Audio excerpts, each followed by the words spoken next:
बिस्मिल्लाहिर्रहमानिर्रहीम, अस्सलाम वालेकुम। आज जो कहानी मैं आपकी खिदमत में पेश करने जा रहा हूँ उसका मौजू है फ़कत ज़िल्लत।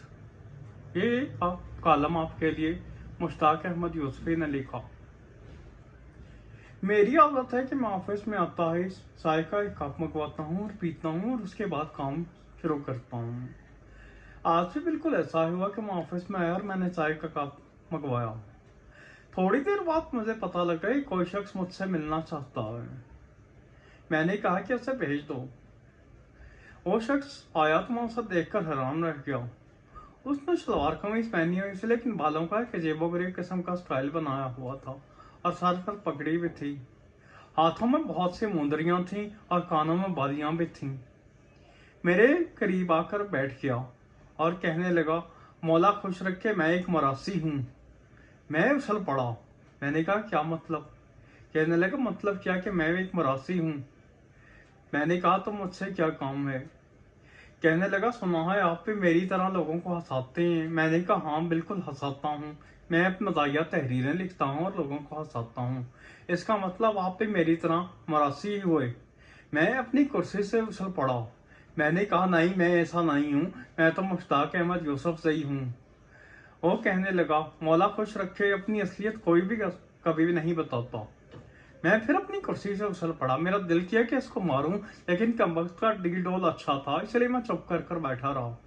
मैंने कहा कि मुझे बताओ तुम्हें मुझसे काम क्या है? कहने लगा, मुझे यहाँ नौकरी लगवा दें, क्योंकि आप भी मेरी तरह वही हैं, तो मुझे नौकरी लगवा दें। मैं दोबारा अपनी कुर्सी से गुस्से पर उछल पड़ा। मैंने कहा कि तुम मुझे क्या समझते हो कि मैं तुम्हारे यहाँ नौकरी लगवा सकता हूँ? उसने कहा, चले इस दफ्तर में ना सही, कहीं और लगवा दें। मुझे एक तरकीब सूझी।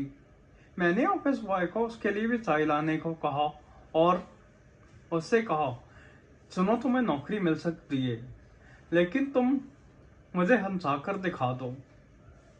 उसके चेहरे पर उलझन सी उतर आई। मैं आखिरकार उसके साथ आकर बैठ गया।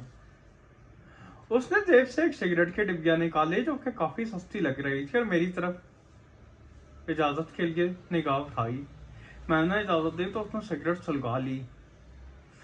मैंने उसको 2-4 मिनट खामोश देखकर दोबारा उसको झंझोड़ा और कहा कि हेलो, मैंने तुमसे कुछ पूछा है, क्या तुम मुझे हंसा सकते हो?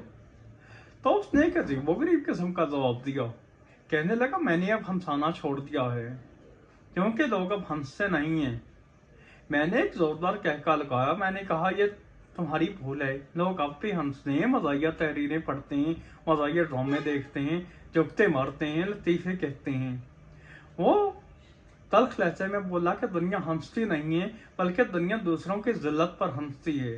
दुनिया किसी मज़ाहिया बात पर नहीं हंसती, दुनिया सिर्फ इस बात पर हंसती है कि जिसमें किसी की जिल्लत हो। मैं इसके इस जवाब पर अजीबोगरीब किस्म की कैफियत में मुब्तला हो गया।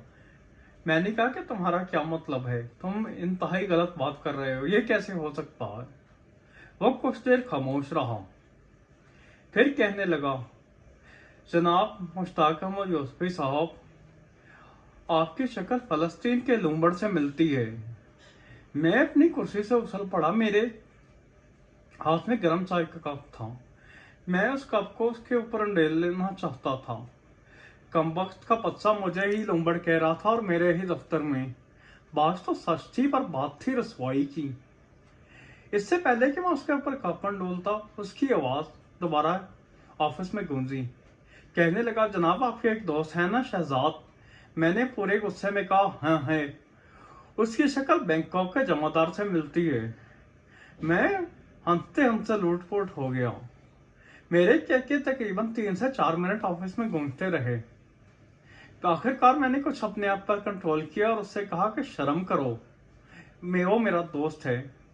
उसने फौरन जवाब दिया कि ऐसी हंसी आपको अपने ऊपर लगाए जाने वाले जख्म पर क्यों नहीं आई? मैं अचानक चौंक गया। सारी बात मेरी समझ में आ गई कि हम सिर्फ तब हंसते हैं कि जब किसी दूसरे की जिल्लत हो। अगर कोई हमारा मजाक उड़ाए तो हम नहीं हंस सकते। अगर किसी का एक्सीडेंट हो तो हम ये देखने के लिए पुल पर जमा हो जाते हैं कि वो मर रहा है या नहीं। हम ये नहीं करते कि उसको बचाने की कोशिश करें। अगर हम अपनी गाड़ी में एसी चलाकर जा रहे हो तो हम साइकिल सवार को हंसकर देखते हैं जो कि अपने खानदान को बड़ी मुश्किल से उस साइकिल पर सवार कर कर गर्मी में ले जा रहा है।